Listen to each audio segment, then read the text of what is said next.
Bonjour professeur Zakaria Khadaï, vous êtes directeur du laboratoire LATSIS, sociologue, anthropologue spécialisé du rural.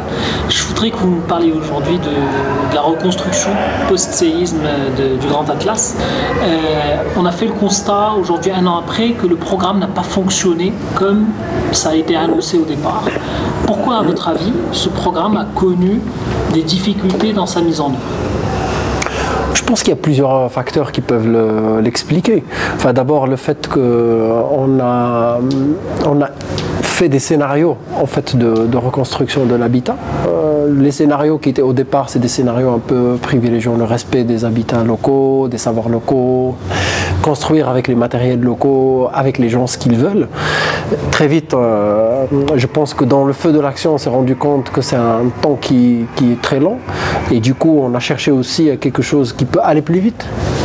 Notamment imaginer des scénarios d'habitat, non pas qui vont être caractéristiques par zone, parce qu'on parle d'une très très grande zone, mais des habitats qui sont homogènes. On parle quand même d'un habitat standardisé. En soi, c'est un problème. Mais au fond, c'est le process aussi qui est très très long aussi, parce qu'on a déboursé un peu les aides financières pour l'aide au logement, alors que les autorisations en fait, de construction tardaient à venir. Entre-temps, les gens aussi, ils ont dépensé leur argent et on attendait encore les attestations. Et du coup, tout ce temps est très très long pour réagir très vite et construire. Le principe de construire. Maintenant, la manière avec laquelle on construit, est-ce que le croquis correspond aux aspirations de gens? Je pense qu'il va correspondre dans le sens que quelqu'un il est un peu fatigué d'habiter dans une tente, il va se dire, bon, au moins j'ai un toit. Mais en termes pratiques, ce qu'on voit dans les villages, c'est que les gens n'habitent pas dans des petites superficies, même quand ils sont à niveau très très faible, ça veut dire qu'ils ne sont pas riches, mais ils vivent dans des grandes superficie, avec des animaux parfois, avec des stockages. Et ça, je pense, cette manière de comprendre les besoins des gens, on n'a pas pris autant de temps pour les construire avec eux. Ce qui fait qu'aujourd'hui, d'une manière ou d'une autre, la construction, elle suit, elle est en béton, de toute façon, ce qui est très questionnable dans ces conditions-là qui sont très chaudes, très froides pendant l'hiver. Du coup, le béton ne répond pas forcément à des normes de température. Éventuellement, si on respecte les mesures antisismiques, il va y répondre. Mais en termes de caractéristiques de ces régions, je ne pense pas qu'il répond à 100%, ou en tout cas pas pour tous les types de bâtiments, y compris les bâtiments de logement. Ça, c'est quelques facteurs qui me paraissent, qui font qu'aujourd'hui, on a beaucoup de problèmes aussi à avoir une vitesse de croisière dans le relogement, qui fait qu'aujourd'hui aussi, il y a aussi des gens qui vivent dans les tentes. Peut-être aussi qu'il y a aussi beaucoup de gens, deux points. Le point de l'insécurité, en termes de peur, parce que vivre aussi dans un bâtiment qui a été fissuré, qu'on croit n'est plus en sécurité, même si les commissions, les techniciens et ceux qui ont les compétences estiment que ces bâtiments peuvent tenir à moyen de quelques retouches, mais le fait d'avoir peur, notamment pour les gens à qui on a estimé que c'est juste en partie endommageable, donc cette capacité de revenir dans ces maisons qui retarde aussi ce processus de construction. Aussi, il faut dire qu'on a aussi vu des gens qui estiment que leur bâtiment n'est plus habitable tout court, donc ce n'est pas qu'un sentiment, et qu'on a indemnisé qu'en partie, et du coup ils sont dans une certaine attente éventuellement.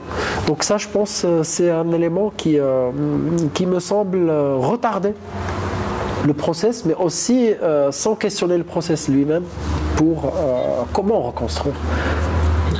J'ai une question par rapport, est-ce que finalement dans une zone où l'État n'était pas présent sur le monde rural, ces trois régions, ces trois provinces plutôt, est-ce que l'État avait les moyens et les instruments pour agir, pour faire ce programme et appliquer ce programme intégré? Est-ce qu'on a promis trop de choses à des gens qui ont vécu en autonomie, disons, dans le cadre de la Jma'a pendant, disons, 50 ans? Je pense qu'il est difficile de dire l'État n'est pas présent. De un, l'État est présent. par ses administrations, par ses agents, etc. Où il est présent à différentes échelles, ordres d'importance sur certains secteurs, etc. Par exemple, en termes d'irrigation, le ministère de l'Agriculture, il a quand même pas mal investi. En termes de routes, même si c'est critiquable et tout ça, mais on a quand même pas mal de routes par rapport à certaines régions. Mais globalement, on peut dire que c'est insuffisant. Ça, c'est un constat, je pense, qui est partagé par différentes, que ce soit des ruralistes, que ce soit de la société civile ou ceux qui suivent l'opinion publique.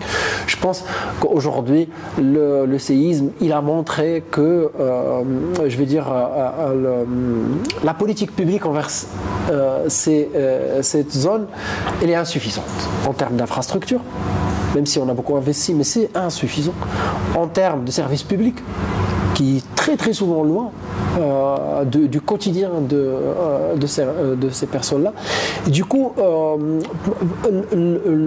comment dire, l'occasion un peu du séisme devait nous faire accélérer un peu cette reconnexion avec ces territoires et un effort de rattrapage. Voilà, leur donner de l'importance. C'était l'occasion de réfléchir et faire et agir. Maintenant, on peut dire qu'on a trop promu pour l'instant. Peut-être qu'il y aura des choses qui vont venir, mais pour l'instant, les discours qu'on a promis ne sont pas encore très visibles, à moins sur certains axes routiers qui sont en train de se refaire. Ça prend du temps, les infrastructures, ça on en sait. Que ça soit sur certaines dimensions de l'accompagnement, il y a des choses qui se font aussi de différents services étatiques, mais on est encore loin de l'image qu'on se donnait pour se dire voilà, le fond est là, l'agence devrait être là, l'attention politique, administrative, financière est là, la volonté est là et on va faire de belles choses. Je pense qu'on n'est pas encore dans ce stade-là. Vous avez évoqué la méconnaissance des Marocains, d'une partie des Marocains, de la société rurale, des réalités locales, et même du côté de certains décideurs publics. Qu'est-ce que ça nous apprend, cette épreuve du séisme, sur la société rurale et le rapport qu'on entretient avec la société, notamment de montagne, ces trois provinces que nous connaissons peut-être peu? Oui, je pense que le premier élément, c'est cette méconnaissance qui était très visible juste après le séisme. Bien sûr, il faut un peu de temps pour se dire est-ce que nous, Marocains, on connaît plus les populations de montagne. Mais ce qu'on peut dire aussi, c'est que le séisme nous a rapprochés à les connaître mieux. Ça me rappelle juste la question des denrées alimentaires. On envoyait parfois des denrées qui étaient périssables, qui ne correspondaient pas. Ou des habits. On envoyait aussi des habits qui n'étaient pas adaptés à ces populations. On les envoyait. Du coup, le fait d'avoir un peu des alertes de la société civile, des populations, etc., ça nous a permis aussi de se rendre compte que voilà, il y a des choses qui sont différentes. Ça a aussi permis à certaines personnes aussi de s'éblouir de la beauté de ces régions. Parce que les gens ne connaissaient pas les montagnes, on se disait les montagnes, etc. Mais de se dire, waouh, c'est tellement beau, que les gens ils sont aussi très très accueillants, que les gens sont très, entre guillemets, très très gentils. Donc ça a permis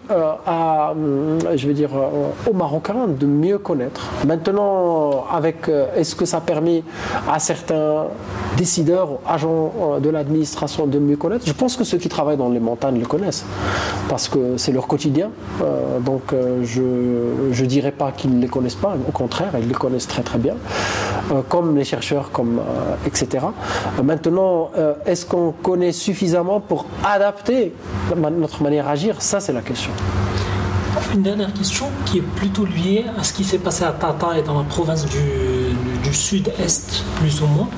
Aujourd'hui, le Maroc est confronté pour une deuxième année de suite à une catastrophe naturelle, les inondations.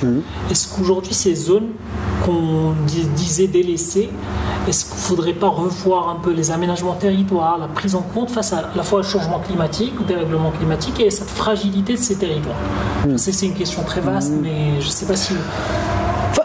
Sur les questions de catastrophe, je pense qu'aucune région aujourd'hui avec changement climatique, aucune région n'est épargnée. d'accord, y compris sur les côtes, etc. Donc ça c'est un fait. C'est pas que le Maroc qui le vit, c'est différents pays. Maintenant, pour ces régions-là, malheureusement, ça arrivait dans ces régions-là qui souffraient déjà de beaucoup de problèmes structurants, y compris dans l'infrastructure, etc. L'infrastructure de protection des catastrophes aussi. Parce qu'il y a aussi un investissement qui a été fait par le Maroc avec la coopération internationale, etc., sur les alertes aux inondations, etc. Il y a beaucoup de mécanismes qui étaient installés, mais aujourd'hui c'est insuffisant. Maintenant, il faut qu'on vive avec le fait que ces catastrophes peuvent être très fréquentes et peuvent être très violentes. Donc maintenant, il faut qu'on aille dans cette manière de réfléchir. C'est-à-dire qu'il faut qu'on forme des spécialistes dans les risques, dans différents métiers. Parce qu'on peut être, aujourd'hui on parle de risques dans les entreprises, mais ce n'est pas les entreprises. Ça, c'est des risques pour l'investissement, pour les populations, pour le vécu, pour l'économie rurale, pour les bâtiments, etc., etc. Donc il faut qu'on forme sur différentes spécialités. Il faut qu'on forme des gens qui peuvent agir dans le risque. Parce qu'une catastrophe, malheureusement, ça dure très peu de temps, mais elle a des effets néfastes. Et du coup, je pense, sur le temps long, il nous faut cette dimension de formation et s'outiller en termes de politique publique, s'outiller pour justement agir très très vite. Comme ça, on peut au moins limiter aussi les dégâts humains et de santé. Merci beaucoup, César. Avec plaisir.